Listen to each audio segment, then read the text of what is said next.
They want Jesus to leave.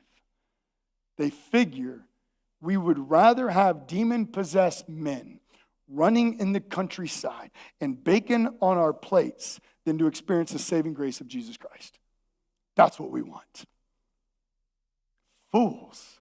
Matthew has given us these two stories so that we would see the absolute foolishness of this decision. Do you see it? It's foolish. All you can do is say, fool, how would you do that?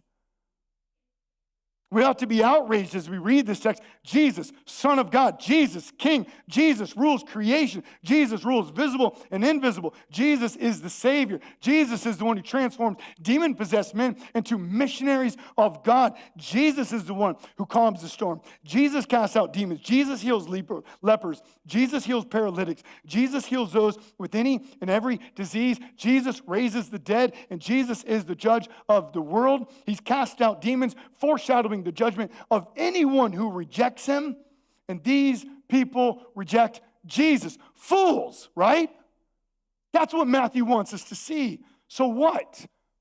As we read this, we would not be fools, but that we would see Jesus say, this is Jesus, Son of Man, Son of God.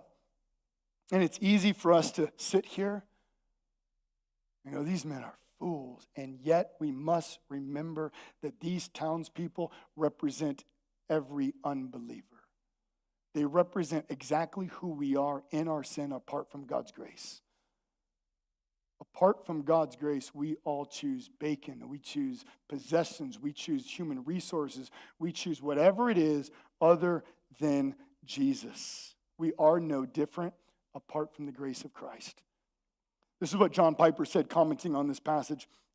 He said, Jesus presents himself as a great deliverer, able to restore life and hope. But he also takes away a herd of pigs, the livelihood, the wealth from some in the community.